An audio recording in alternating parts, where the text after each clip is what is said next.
Boa noite para mais um dia de conhecimento, uma live super especial hoje, um pouco temática, que a gente vai falar sobre harmonização, junto com o professor Gianni Tartari. Na verdade, a gente vai dar uma palhinha do que vai acontecer na próxima sexta-feira, né, lá na nossa Masterclass, junto com o professor Gianni Tartari.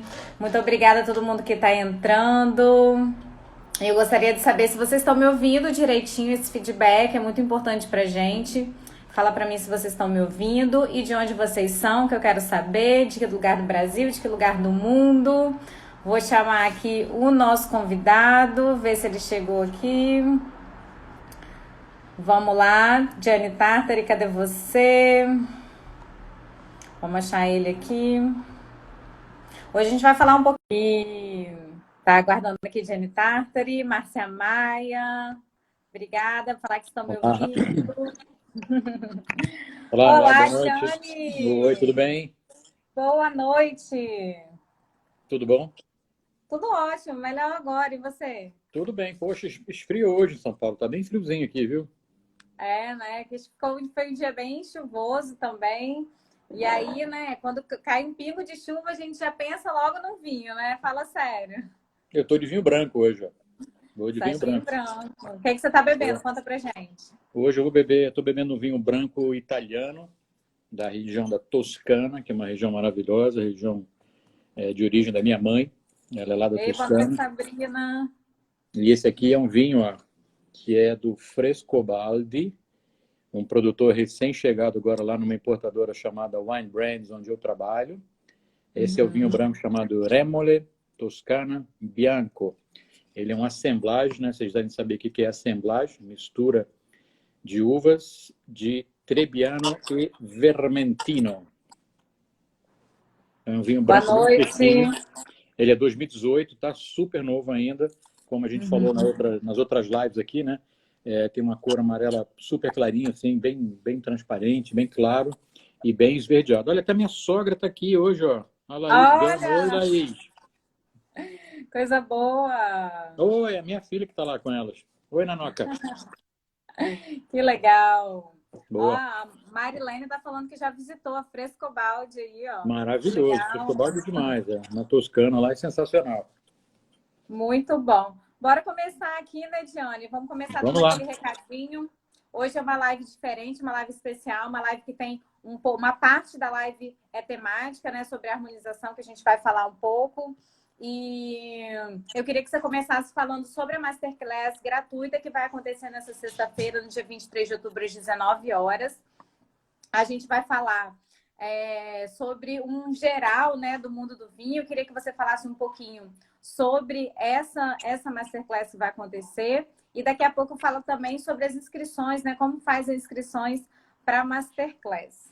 Claro, vamos lá. Então amanhã não, né? Sexta-feira, dia 23, a gente vai ter essa masterclass maravilhosa, onde eu vou falar um pouco de tudo sobre o mundo do vinho, vou dar 20 passos importantes assim para você entender de uma vez por todas como é que se degusta vinho, conhecer as coisas mais importantes que tem por trás de uma garrafa de vinho e, e sei lá, vai ser super interessante para poder fazer com que as pessoas tenham uma garrafa de vinho à mão, tenham uma taça de vinho à mão e possam ter sim, certeza de degustar e conseguir perceber aroma, conseguir perceber sabor e tal. Então, é uma masterclass que vai ser muito, muito bacana. Para você se inscrever, essa live ela não vai ser uma live tipo Instagram, tipo Facebook e tudo mais, vai ser uma live fechada, uma plataforma diferente, fechada, profissional. Para você se inscrever, tem um link no meu perfil, no link lá na bio, tem lá no perfil da bio da Vinho Todo Dia e também do nosso perfil chamado Master em Vinhos, que daqui a pouco vai aparecer aí, tá? Isso aí, beleza. A Marilene está perguntando se ela pode deixar as garrafas abertas desde o início da live. Hoje, está falando No agora? caso, não, no caso da Masterclass, né? Da Masterclass? Pode sim. As garrafas. Beleza. Gostei que as duas estão no plural. As garrafas. No caso, Diane, a gente separou aqui algumas uvas, né, para essa Masterclass, para quem quiser acompanhar a Masterclass com vinho, né, para realmente fazer os exercícios práticos de aroma do vinho. né? E as uvas são essas aqui que eu coloquei na tela: Cabernet Sauvignon, Merlot, Carmenet, Chardonnay ou Sauvignon Blanc. Você precisa estar com um desses vinhos, né? Ou, se você quiser, fala aí, Diane. Se você quiser, todos eles, a gente vai comentar sobre todos eles. Então, você pode escolher entre um desses 5, mas a ideia aqui é que eu vou falar das 5 variedades de uva, dos 5 vinhos, apresentando cada um deles, mostrando particularidades de cada tipo de uva e o que você deveria encontrar assim que degustar cada um desses vinhos. Se você tiver com um vinho, vamos lá, vou começar falando da Sauvignon Blanc, provavelmente. Então, quando eu começar a falar da Sauvignon Blanc, e se você tiver com a sua taça de Sauvignon Blanc já aberta no momento da degustação, vai ser maravilhoso, porque eu vou dar as dicas do que encontrar, de como fazer a degustação, e você, com a sua taça lá, você vai perceber, vai conseguir encontrar tudo isso que eu estiver falando. Então, prepare, assim como a Marilene falou, eu acho, prepare as suas garrafas. Isso aí, a Sabrina está aqui também falando. Obrigada, Sabrina, pela presença. Está falando aqui também que prefere todas, né? Com certeza. Maravilhoso. Obrigada, Sabrina. E realmente, assim, Diane, não consigo, por um acaso, ou o me Daniel atrasei. Pertes aí. Olha o Daniel Pertes aí. Isso aí, cara. Se não é para ter os 5, não dá nem para pensar em começar. Parabéns, muito bem. Boa, boa. Uma dica dele aí, uma dica dessa, cara, a gente não pode perder, né? Abre 5 garrafinhas de vinho, vamos degustar tudo e aí vai ser espetacular. Certo, mas aí, por enquanto, vamos falar agora o outro lado, né? A pessoa, de repente, se enrolou, não conseguiu ter exatamente aqueles vinhos para aula. Você acha que essa aula vai valer a pena mesmo sem vinho? Conta para mim. Claro que vai valer. Não vou falar só da degustação, vou falar de vários outros pontos importantes de degustação, de harmonização, de serviço, de tudo um pouquinho. Então vai ser um apanhado geral de tudo que envolve aí o vinho, degustação. Inclusive, o vinho vai ser fundamental na hora da degustação. Eu penso que na hora ali que você estiver provando e degustando, vai ser fundamental. Agora, se puder ter a garrafa, é maravilhoso. Beleza. Hoje a gente vai ter uma live sobre a live de hoje, né? Sobre harmonização. Vai ser uma live bem interessante. Tem muito conteúdo legal. Então, se você está aqui e tem algum amigo ou alguma amiga que gosta desse tema, pode jogar um aviãozinho aí para ela, para convidar para essa live também, para a gente subir aqui o número de pessoas assistindo a gente. Mesmo assim, muito obrigada pela presença de todos. Estou adorando fazer live. Eu já vi que o meu amigo de Portugal, lá, o Paulo Saturnino, está aí, prestigiando. Obrigado, Paulo. Show, show. Obrigada, Bruna, também que chegou agora, está sempre aqui com a gente. Então, resumindo, essa Masterclass vai acontecer gratuitamente nessa sexta-feira, dia 23 de outubro, às 19 horas, para você aprender definitivamente a sentir os aromas do vinho. Eu vou começar, então, com as perguntas, né, Diane? Vamos lá. Deixa eu me preparar psicologicamente, assim. Vamos lá. A gente falou um pouquinho... Né? Peraí. Pera sim. E no final dessa live a gente vai ter também uma surpresa. Algumas pessoas que já estão acompanhando a gente essa semana já sabem o que é. Então não deixe de ficar até o final, porque vocês sempre gostam dessa surpresa. Tenho certeza que vocês vão gostar também. Outro recadinho aqui bem rápido antes da gente começar. Tem o canal do Gianni Tartari do Telegram e do Vinho Todo Dia também. Quem tiver Telegram pode seguir a gente aí lá no Telegram, no nosso canal de lá. E também, Gianni tem um super canal do YouTube que vale a pena você se inscrever. Peraí que eu tô fazendo um negócio aqui. É isso aí. Eu tô tentando colocar aqui, ó. O do Telegram é super fácil. É t.me/. É só entrar no Telegram e procurar por Gianni Tartari, né? Também, mais fácil ainda. Mas, ó, coloquei o link aqui. Acho que isso aí, ó. Esse aí, se você escrever isso aí, eu clicar, não sei se vai ter link, mas tudo bem. Então, tem Telegram, tem o YouTube. O YouTube é muito bacana também, porque tem muito conteúdo diferente lá, né?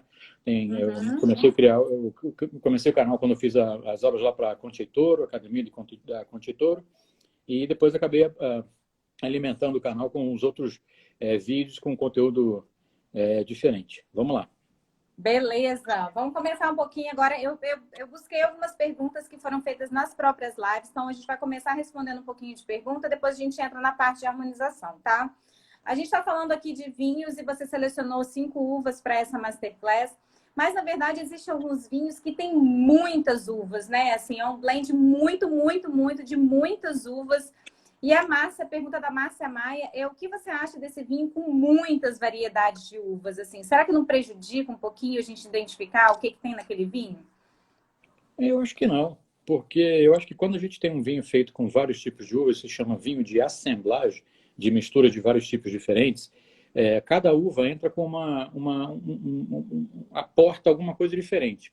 Algumas uvas incrementam esse assemblagem mais na parte olfativa, com mais aroma, com mais complexidade aromática, outras com mais estrutura, com mais corpo, outras ainda com mais maciez, com mais equilíbrio. Né? A caso da Merlot, que geralmente entra equilibrando um pouco a estrutura toda que é a Cabernet Sauvignon. Então, eu não tenho nenhum problema em degustar um vinho que seja de assemblagem. Penso que a gente ficará diante de um vinho assim que tem mais estrutura, mais sabor, mais complexidade para mostrar. É difícil você identificar o assemblagem. Aí sim, num vinho que tem assemblagem, por exemplo, um vinho de Bordeaux que tenha 4 ou 5 tipos de uva, Cabernet Sauvignon, Merlot, Malbec, Petit Verdot, talvez, ou Cabernet Franc no lugar da Malbec, é difícil você falar, aqui tem 80% de Cabernet Sauvignon, 10% de Malbec. É complicado. O assemblagem é mais difícil de identificar precisamente quais são as uvas.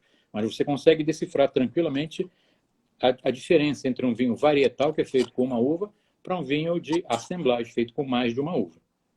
Existe um vinho no sul, existe um vinho elaborado no sul do sul da região do Rhône, que é o Châteauneuf-du-Pape, que é um vinho muito famoso, que naquela região, e muito antigamente, esse vinho, esse Châteauneuf-du-Pape, ele era produzido com uma assemblagem de 13 variedades.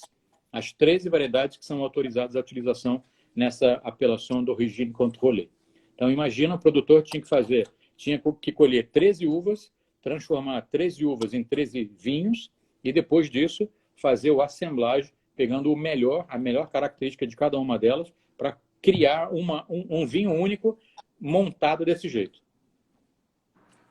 O enólogo tem que ser muito bom, né? Assim, para conseguir fazer essa mistura de dar muito certo, né? Exato. E esse vinho, esse Châteauneuf-du-Pape, é um mega vinho do Rhône, um super vinho de longa guarda também. Né? É uma lenda, é um vinhaço.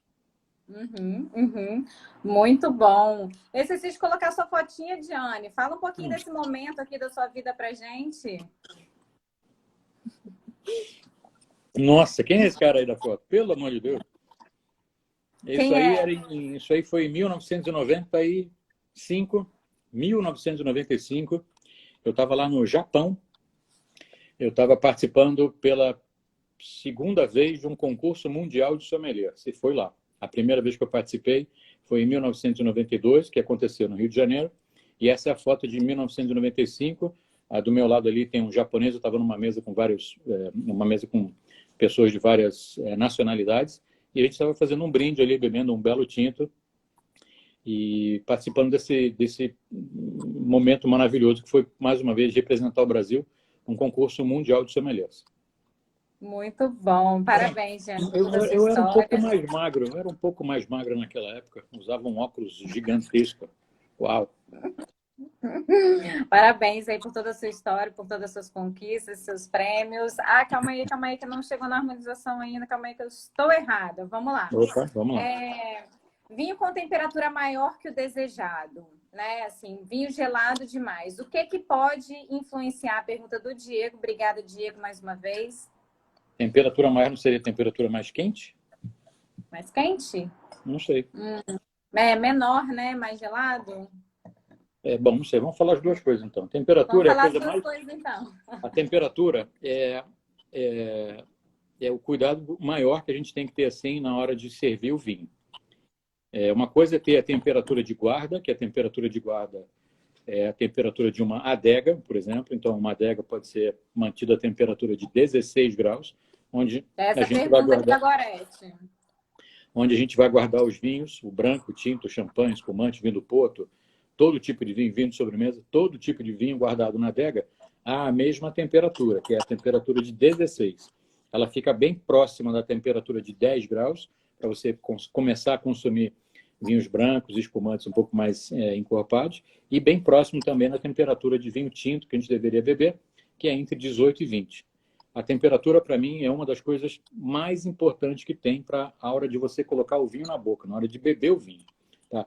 Já falei, desde sábado eu estou falando aqui, não existe temperatura ambiente para consumo de vinho. Há mais, não tem a mais. Ponto final. Não existe temperatura ambiente. Cada tipo de vinho tem a sua faixa ideal de temperatura para que ele possa se mostrar na parte olfativa e na parte gustativa, na hora de degustar. Tá? Então, cada vinho na sua faixa. O que pode acontecer se você... servir um vinho mais gelado do que deveria? Naturalmente, esse vinho com a temperatura muito baixa, ele vai se fechar. Então, a parte olfativa vai ficar um pouco comprometida, porque você quase não vai sentir aroma. Frio demais, ele fecha.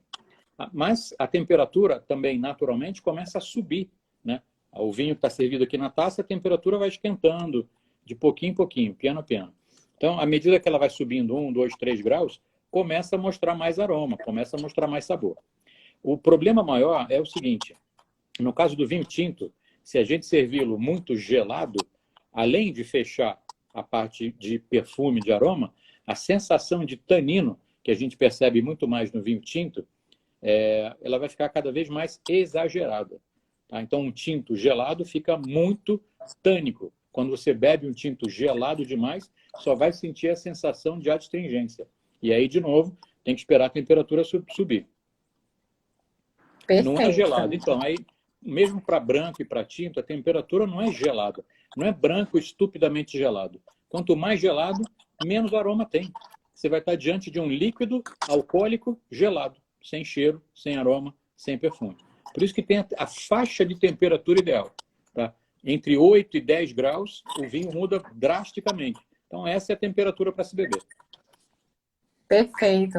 Continuando um pouquinho aqui, o Guilherme fez uma pergunta bem específica a respeito de vinho do Porto. Qual a temperatura ideal e por quanto tempo mantém a qualidade na geladeira depois de aberto, né? Porque é um vinho um pouco mais diferente. O que é o vinho? Antes de começar, o que é o vinho do Porto? Vinho do Porto é um vinho tinto, fortificado e doce. Tá? Então, o que é fortificação? Durante o processo de produção é adicionado aguardente vínica. É por isso que a temperatura, por isso que o teor alcoólico dele dispara lá para os entre 19% e 21%. A maioria deles é 20%. O vinho tinto, o vinho do Porto, com esse teor alcoólico de 20%, bebido a temperatura ambiente, é bem complicado, porque o álcool vai ficar mais evidente. Então, de novo, o vinho do Porto também tem uma temperatura para se beber, né? Também por volta dos 18 graus, mais ou menos, que vai afinar a sensação alcoólica que a gente vai ter, né? Vai ficar mais... O álcool vai descer mais tranquilo e todo o sabor e o aroma do vinho vai aparecer com mais facilidade. O vinho do Porto, ele é fechado com aquela tampa rosca, o Ruby, o Tawny, eles vêm com aquela tampinha que você abre, fecha, abre, fecha, abre, fecha. Estou sem minha maleta hoje aqui e estou sem a minha ajudante, a minha filha, que geralmente pega a minha pastinha, que eu sempre esqueço ali atrás, ela não está aqui hoje. Então, o vinho do Porto, depois de aberto, você pode manter a garrafa na geladeira. Né? A geladeira vai fazer, a temperatura fria da geladeira vai fazer com que a oxidação seja mais lenta. Tá? Como o vinho do Porto é bastante robusto em álcool, em estrutura e tudo mais, ele vai suportar um período um pouco maior em relação ao vinho branco, ao vinho espumante e ao vinho tinto. Tá? Então, acho que uma garrafa de vinho Porto aberta, poderia se consumir em até um mês. Né? Lembra da história que eu falei, quem não estava aqui? A cada dia que passa, o vinho aberto em contato com o oxigênio vai oxidando. Tá? Então, você pagou aquele quantidade de dinheiro por essa garrafa para beber essa qualidade. Amanhã, a qualidade já diminuiu um pouco. Depois de amanhã, um pouco mais. Depois de 15 dias, muito mais. Depois de um mês, muito mais. Porque a oxidação vai aumentando, aparecendo. Perfeito. Vamos lá, então, para a próxima pergunta. A pergunta do Marco Luiz. Fez aqui online, ao vivo, com a gente essa pergunta. Qual a diferença do vinho seco e para o vinho meio seco? Né? Conta um pouquinho como é que é essas legislações do Brasil. Essa terminologia faz parte da legislação brasileira de classificação dos vinhos quanto ao açúcar.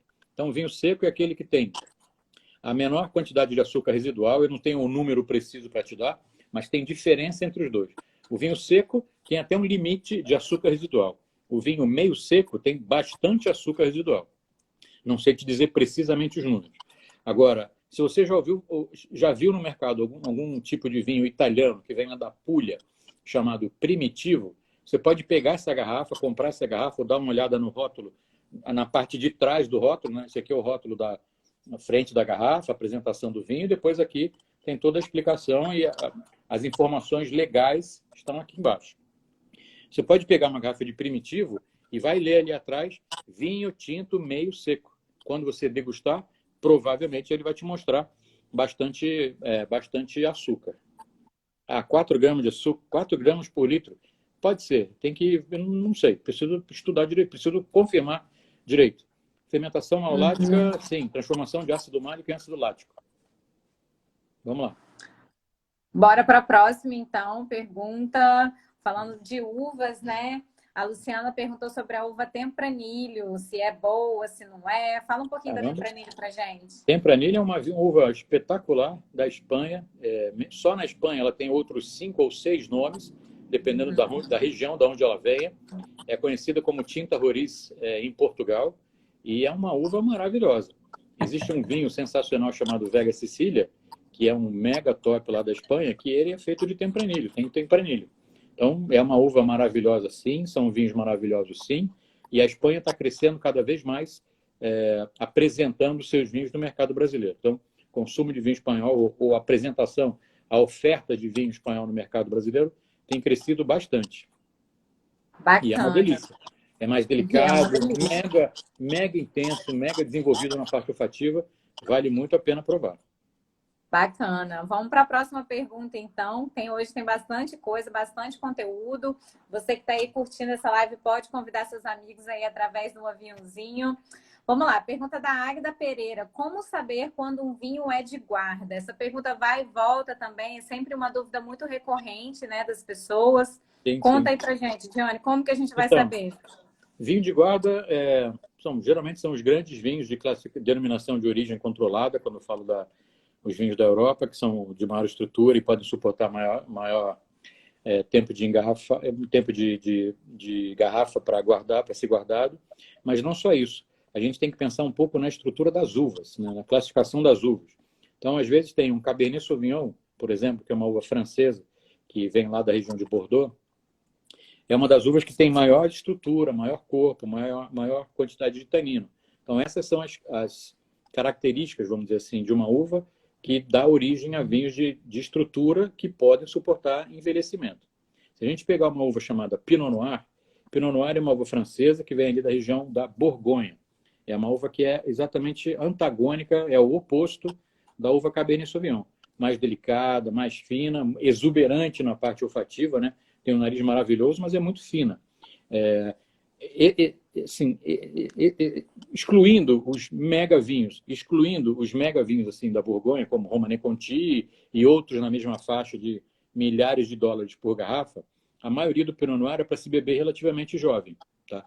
Romanée Conti é um vinho que pode durar 40, 50 anos mais.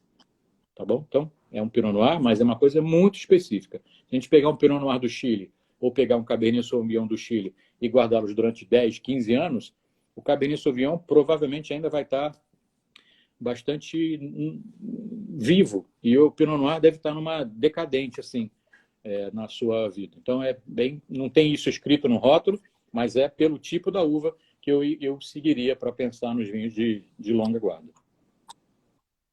A Zena está perguntando aqui da Taná. Taná é uma outra uva que é também francesa, da região de Cahors. Do Cahors, não, de Madiran, na verdade, do Madiran, é mais ou menos próximo da região do Madiran, e produz vinhos bem estruturados, bem tânicos e de cor mais escura. Ela tem uma casca bastante espessa, e é na casca que está contida toda a quantidade de antocianinas, que dão cor para o vinho, que dão cor para o vinho, e dá estrutura também.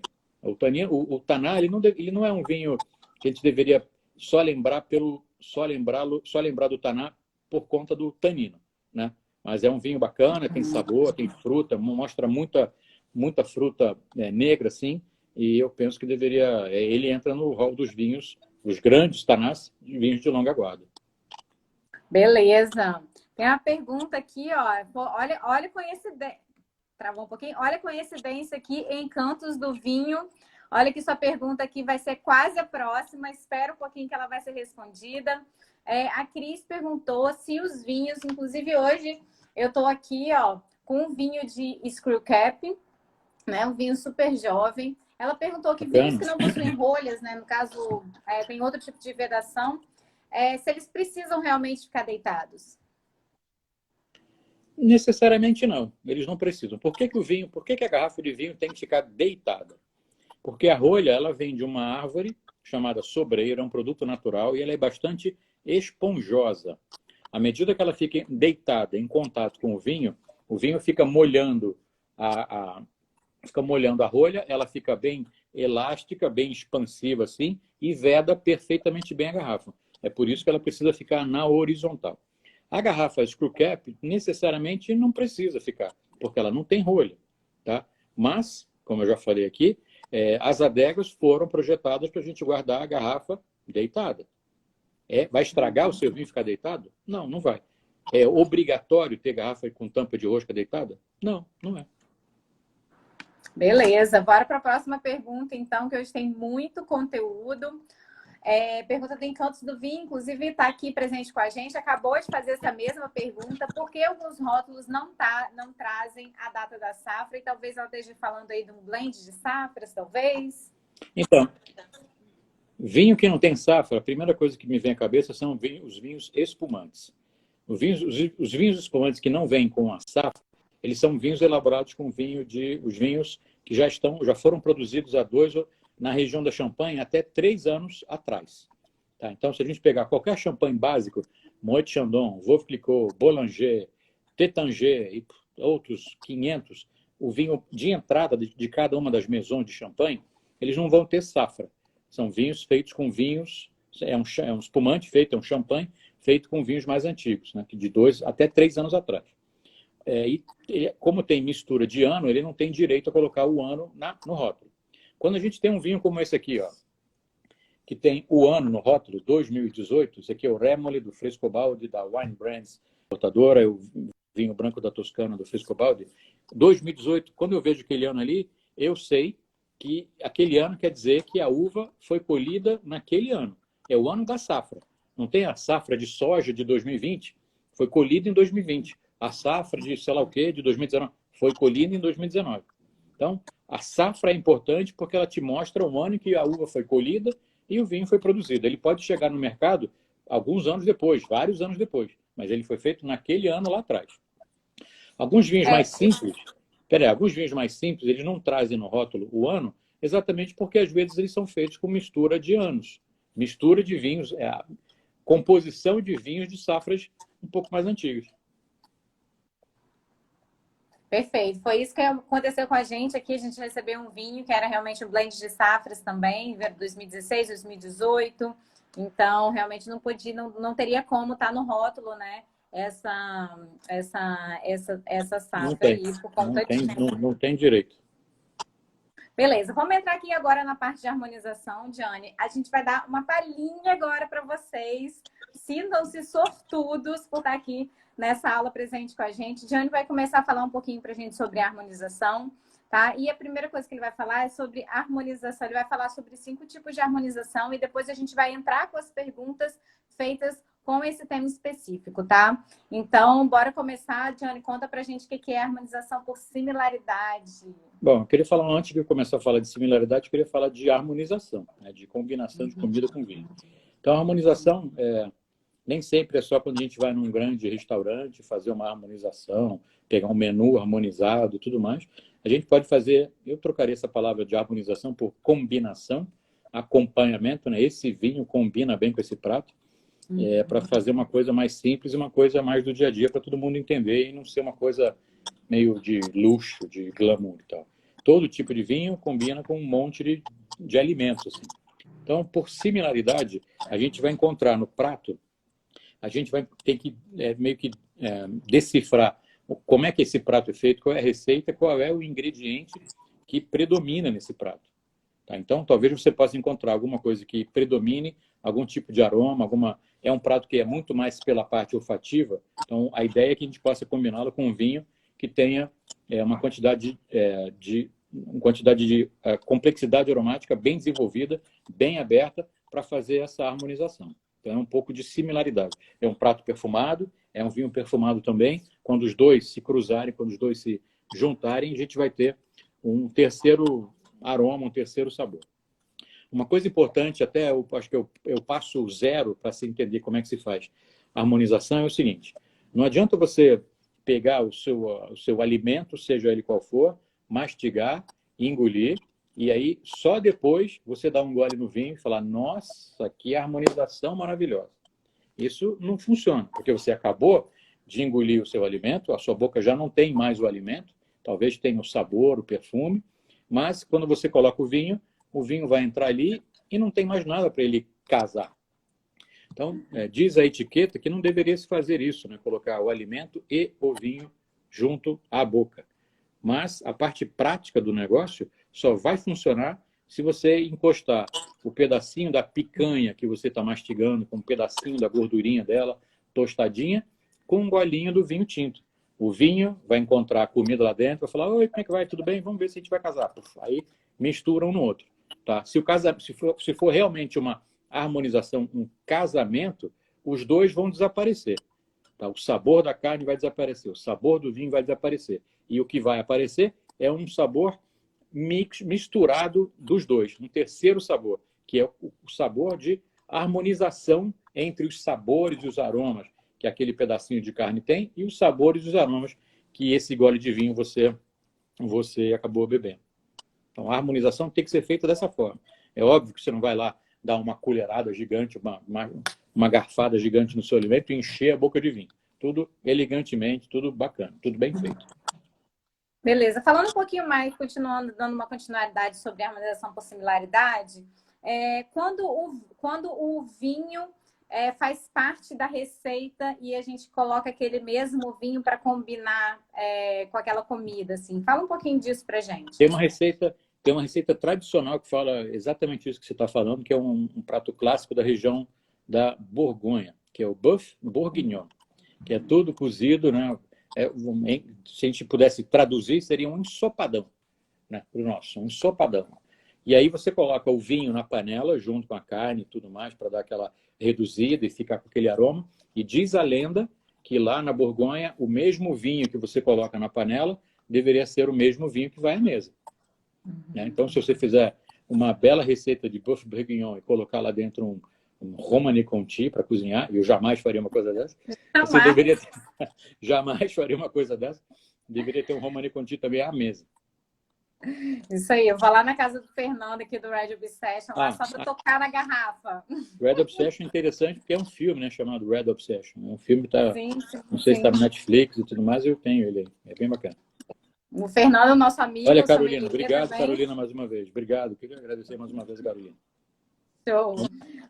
Fernando é amigo nosso e é possuidor, né, de um Romanée Conti. Fala que o dia eu vou lá na casa dele só para encostar na garrafa. Eu vou junto.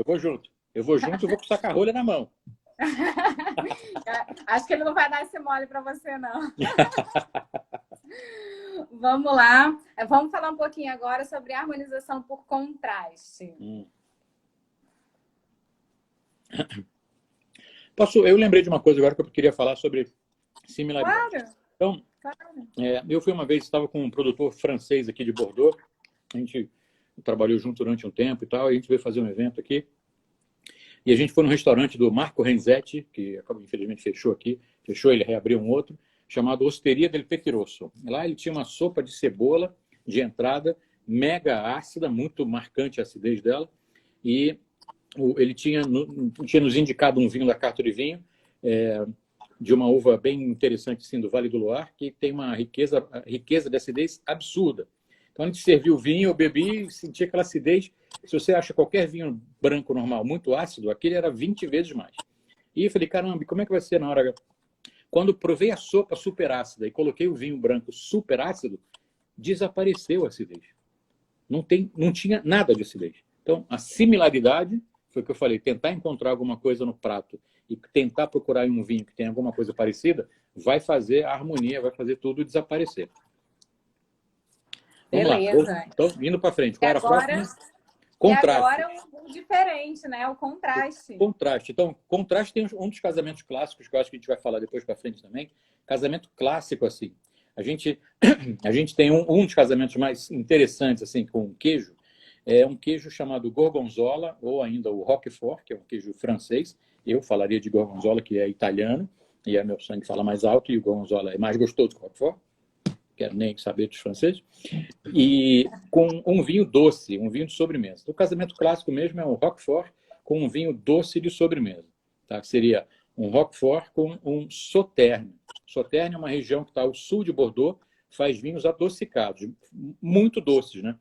Sempre, na maioria das vezes, elaborados com as uvas de Botrytis cinerea, atacados pelo fungo da Botrytis cinerea, que fura a uva, faz a uva desidratar e quando você fermenta, sobra muito mais açúcar lá.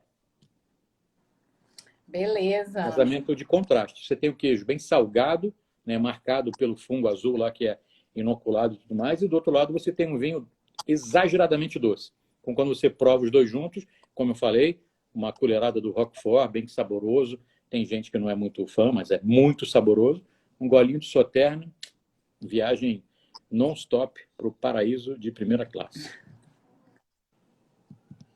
Perfeito. Já pude fazer essa harmonização também, realmente é sensacional. Assim, os exercícios, coisa, né? Quando a gente estuda, a gente faz muito exercício desse, né? Todo mundo falando que ama gorgonzola. Vocês deveriam provar um gorgonzola, encontrar no supermercado, um que se chama gorgonzola dolce. Ele não é doce, mas ele é mole. Ele é macio, mais cremoso. O gorgonzola é aquele bloco um pouco mais duro. E o gorgonzola dolce, ele é bem molenga, bem cremoso. Massa. Vamos lá falar um pouquinho, que a gente até já andou um pouquinho por esse tema, de harmonização por regionalidade. E aí eu queria te fazer uma pergunta aí de vinho verde bacalhau. Conta aí para mim, ver se é isso mesmo. Bacalhau digamos assim, um problema, porque tem 1,5 bilhão de receitas de bacalhau. Verdade. Né? Tudo depende da maneira como você vai fazer. Agora, é uma coisa importante falar sobre bacalhau, porque bacalhau é um alimento que tem como uma marca muito grande dele esqueci, o sal. Ele é muito salgado, né? É óbvio que tem todo o trabalho para se tirar o sal e dessalgar os bacalhau e tudo mais, mas fica sempre marcado por um salzinho. Então, uma coisa que a gente tem que ter muito cuidado com o sal é que os vinhos que tem os vinhos tintos que tem um tanino mais alto os vinhos tintos vão fazer com que o sal desse alimento apareça ainda mais. Tá? Então tem que ter bastante cuidado. Agora, pode colocar com vinho branco. Que vinho verde bacalhau é a área dela. Com vinho verde, com frescor bem elevado, né? Alvarinho, avesso, arinto, azal, golveio, loureiro, são todas as uvas brancas que são utilizadas para se fazer lá o vinho verde. E aproveitando de falar do vinho do Minho, vinho verde, vinhos que têm acidez elevada, e tem muitos, né? A maioria dos brancos, a maioria dos espumantes, alguns tintos também, são os melhores para se fazer a harmonização. Fato é que o melhor vinho para se fazer a harmonização, para fazer o casamento de comida e vinho, é sempre o vinho italiano. O que o vinho italiano tem de característica principal? E aí não é só puxando a sardinha para a Itália, não. Puxando a sardinha, o peixe, o bacalhau e a rede completa de peixe. Não é só o vinho verde, mas o vinho italiano ele tem acidez naturalmente muito alta. E isso é maravilhoso para fazer a harmonização, para fazer a combinação com a comida. Isso aí, a Rosemary está falando aqui que ela é do Minho, que a área do vinho verde é a área dela. Muito obrigada aí pela presença, Rosemary. Então, maravilha, a harmonização por regionalidade, aquilo que cresce junto, nasce junto. Exatamente, é isso, regional. Vamos dizer, se a gente está na Toscana, a gente está lá na região do Chianti Clássico, do Brunello, a gente vai lá comer uma bisteca fiorentina, né? Tudo bem que é Firenze, lá em cima e tudo mais, mas naquela região toda a gente sempre encontra uma bisteca fiorentina. Eu jamais beberia uma bisteca fiorentina. Fiorentina quer dizer natural lá natural de Firenze, né? Fiorentina. Eu jamais comeria uma bisteca fiorentina bebendo um Barolo, por exemplo. Barolo é do Piemonte. Então, eu vou comer a bisteca fiorentina com um Brunello, um Rosso de Montalcino, um Chianti Clássico, entre outros vinhos da Toscana. O casamento regional é a melhor coisa. Quando a gente está no Piemonte, por exemplo, vai comer lá um ossobuco com risoto piemontese, com risoto zafferano, ou com trufa tartufo bianco d'alba, né? A trufa branca de alba, que custa os 2 olhos da cara, cada pratinho, assim. É muito caro, mas é uma maravilha. Vou beber com vinho do Piemonte, cara. O melhor casamento vai ser o vinho regional. O prato dali só vai combinar maravilhosamente com o vinho da mesma região, da mesma área. Perfeito. Vamos conversar um pouquinho agora sobre a harmonização do dia a dia, né? Assim, uma harmonização mais simples, a gente está em casa e tem alguma comidinha, tem um vinhozinho. Conta aí, assim, sobre essa harmonização do dia a dia. Então, eu penso que no dia a dia nem sempre tem harmonização. Né? Nem sempre. Eu bebo vinho todo dia. Todo dia. Vinho todo dia. E nem sempre eu faço harmonização. Nem sempre faço harmonização. Tá? Então, às vezes a gente vai comer aqui em casa. Hoje, por exemplo, quarta-feira, quando está todo mundo aqui, a gente come hambúrguer. E quando eu estou comendo hambúrguer, eu bebo vinho tinto. Eu não estou pensando em fazer harmonização. Porque as comidinhas do dia a dia, lá uma pizza, um hambúrguer, o arroz, feijão com bife, batata frita e ovo em cima, e os pratos, o estrogonofe, a comida do dia a dia, às vezes é um pouco mais complicado assim, fazer uma harmonização perfeita. Né? Harmonização perfeita. Então, a harmonização é um capítulo muito bacana, muito interessante. Quando a gente fala de pizza, por exemplo, pizza geralmente tem de várias coisas, né? As pessoas pedem uma pizza com 2 sabores ou com 3 sabores. Então não tem como combinar um vinho com tudo. Não tem aquele vinho mágico que combina com tudo ao mesmo tempo. Ela vai comer o peixe, eu vou comer filé mignon e quero um vinho só. Alguém vai sofrer, porque não tem um vinho que combine para as duas coisas. Tá? No restaurante fica fácil, porque eu posso servir uma taça de branco para a senhora, uma taça de vinho tinto para o senhor, para fazer a combinação e tal, e alguém vai beber uma garrafa. Mas em casa, você não vai abrir 2, 3 garrafas, porque vai fazer a harmonização. Então, no dia a dia, as comidas assim, tranquilas, né, que a gente consegue fazer em casa, sem grandes problemas, hambúrguer, pizza, sanduíche, alguma coisa assim, com vinhos mais tranquilos também. Eu acho que a regra principal da harmonização é o seguinte: não tem regra. A regra número 1 não tem regra. A regra número 2 leia a regra número 1. Não tem regra, tá? Para começar. Segundo, o que a gente tem que pensar na harmonização se a gente tem um prato muito pesado e muito complexo, o vinho para acompanhar deveria ser complexo e pesado também. Imagina uma balança. Os dois têm que estar equilibrados. Se você tem uma saladinha delicada, bem saborosa, bem perfumada, bem gostosinha, e aí você coloca um chardonnayzão fermentado em barrica, só vai sobrar o chardonnay na sua boca. A salada sumiu. Ao contrário, é a mesma coisa. Se você tem um pratão robusto, um prato pesado, sei lá, alguma massa ou alguma carne muito pesada, com acompanhamento e tudo mais, você tem que ter um vinho que tenha a mesma estrutura. Você vai beber, vou beber um Pinot Noirzinho com o meu ossobuco de vitela. O ossobuco vai subir em cima da garrafa. Então, de novo, equilíbrio. Prato simples, vinho simples. Prato mais elaborado, vinho mais elaborado.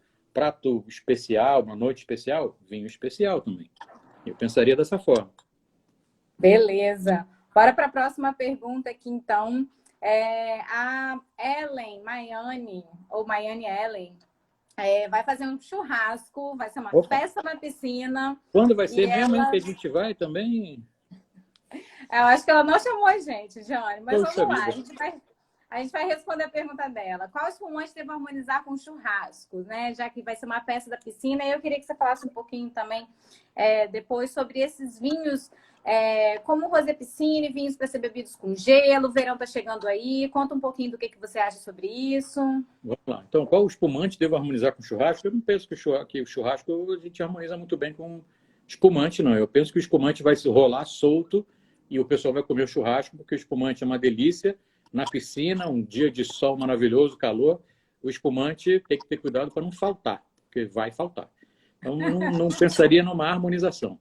Caso você queira harmonizar, eu pensaria num tinto, um Malbec, um Carmener, 2 uvas interessantes assim, que tem estrutura, aroma, sabor, para combinar com tudo que a gente serve no churrasco geralmente.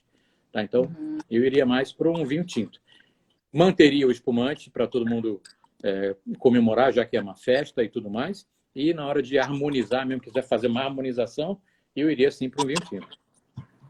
Perfeito. E fala um pouquinho sobre esses vinhos, esses vinhos super Vamos lá leves, então. vinhos feitos Rosé com Piscine. piscina. Sim, Rosé Piscine. Rosé Piscine é um fenômeno, é um case maravilhoso assim, de venda, Brigitte. de tudo mais. O Abrigitte é outro sensacional, representa o Abrigitte também. E são vinhos que têm um açúcar residual bastante elevado. Geralmente eles são servidos para. Foram desenvolvidos assim para a gente beber num clima mais quente, no verão, numa praia, numa piscina, geralmente com uma ou duas ou três pedrinhas de gelo, que vai fazer com que o açúcar diminua um pouco e a temperatura se mantenha baixa e a gente consiga beber com facilidade. São vinhos que têm um momento ideal, assim, um momento adequado para beber aquilo.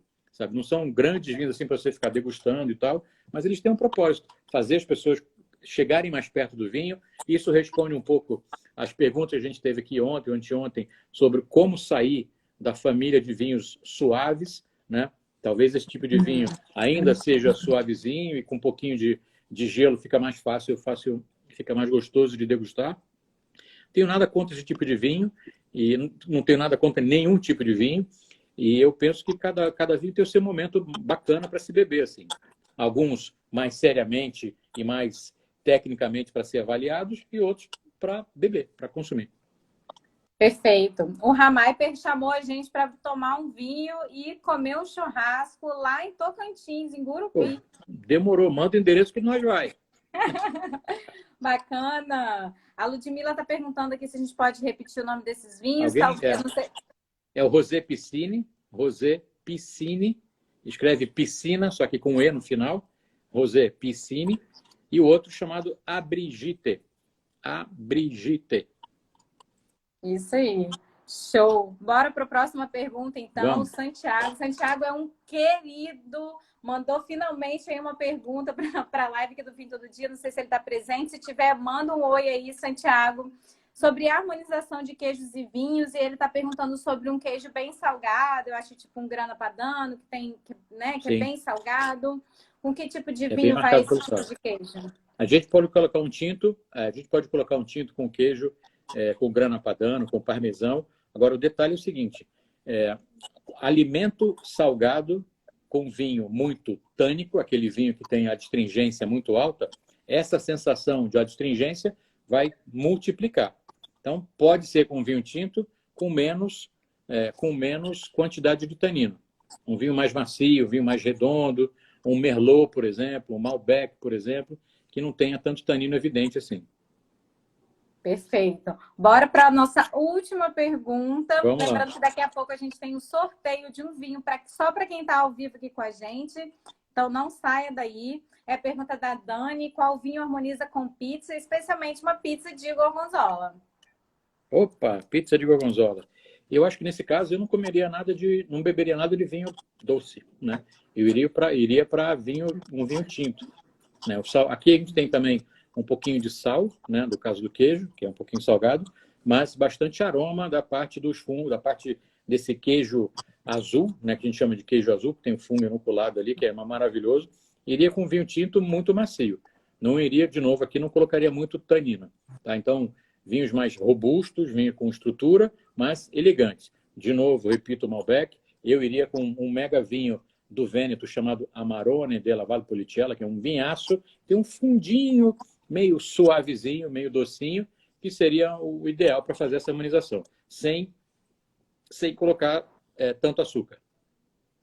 Tanto Beleza. Valquíria que deu coração aqui vermelho para vinho e pizza, que realmente... Vinho e qualquer coisa eu colocaria. Né? Vinho acompanha qualquer coisa, tudo, acompanha tudo. Saber só evitar os desastres, assim, né? Então, eu vou comer um peixinho, vou comer um camarão, uma lula, vou beber o Barolo. Vai ser uma coisa horrível. Nem tudo combina com tudo. Tá? Não estou dizendo, tudo vai com tudo. Não. Tá? Tem que guardar as proporções, assim. Um peixinho delicado, fininho, e com leguminho, estou de dieta, vou comer pouquinho. Vinho, prato simples, vinho simples. Prato mais robusto, vinho mais robusto. Lembra disso. Esquece aquela coisa de carne branca com branco, carne vermelha com vermelho. Esquece. Isso é do século XIX, não é mais hoje em dia. Tem uma amiga aqui ou um amigo que não sei, da Colômbia. Que legal, bacana. Obrigada aí por estar Olá. acompanhando a gente. Estão Se eu perguntando aqui bebo todo também se dia? você bebe vinho todo dia, Eu Diane. bebo vinho todo dia. Não bebo uma garrafa inteira todo dia, mas eu provo vinho todo dia. Provo vinho todo dia. E eu Isso ando aí. e eu faço ginástica 3 vezes por dia, 3 vezes por semana, para queimar um pouco do álcool. Ainda não consegui queimar bastante, mas preciso queimar um pouco mais. Tá fofinho, tá fofinho. Tô fofinho. Vamos lá, então estamos encerrando a live de hoje. Hoje a Diane tem uma live depois dessa aqui, né, Diane? Então, Sim. hoje a gente vai terminar aí 5 minutinhos mais cedo. Mas queria dar uns recadinhos. O primeiro recadinho as pessoas que estão aqui com a gente agora, né? 110 pessoas com a gente ao vivo. Muito obrigada a todos que estão presentes. Vai ter um sorteio agora de um vinho que a gente vai mandar para vocês, dentro dessas 100 pessoas que estão aqui. Para você participar, eu vou colocar aqui as instruções agora. Assim que essa live acabar... Calma aí, deixa eu anotar aqui. Assim que essa live acabar, a gente vai fazer... Opa, tá aqui, ó, coloquei aqui e vou fixar o comentário.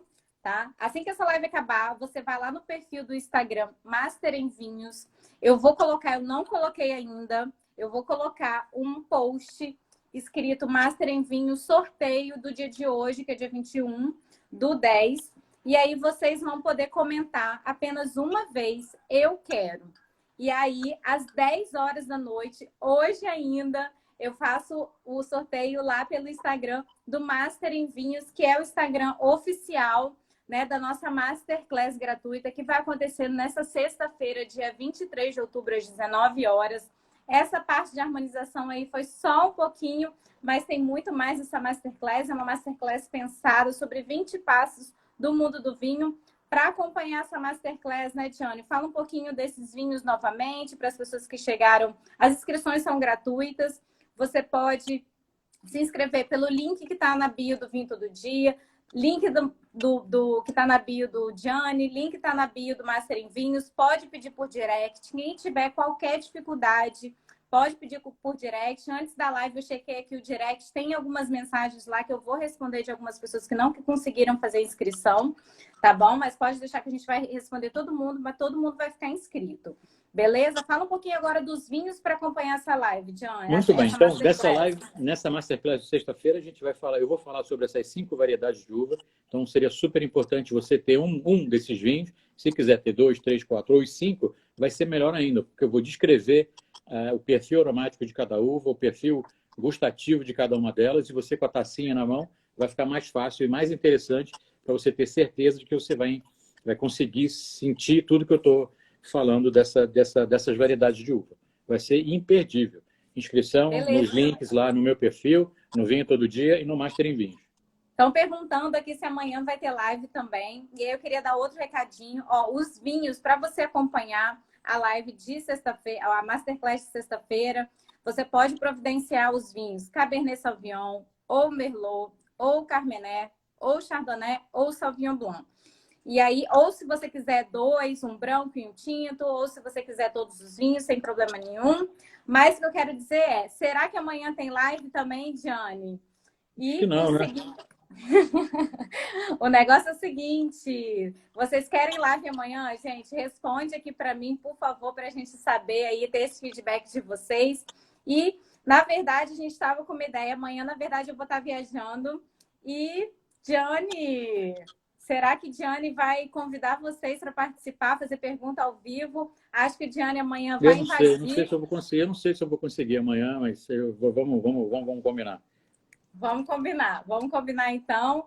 Mas vamos ver se vai dar tudo certo, ver se a gente consegue fazer uma live amanhã. Mas, de qualquer forma, espero todo mundo na sexta-feira, na Masterclass. Só se inscrever. Beleza? Maravilha. Obrigada, gente, mais uma vez. Obrigada, Diane, pelo seu tempo. Obrigado pela presença de todos. Obrigado pela presença de todos mais uma vez. Espero que a gente consiga fazer alguma coisa amanhã. E inscrevam-se lá na Masterclass, vai ser demais na sexta-feira. Vai sim. Tchau, gente. Tchau, boa noite.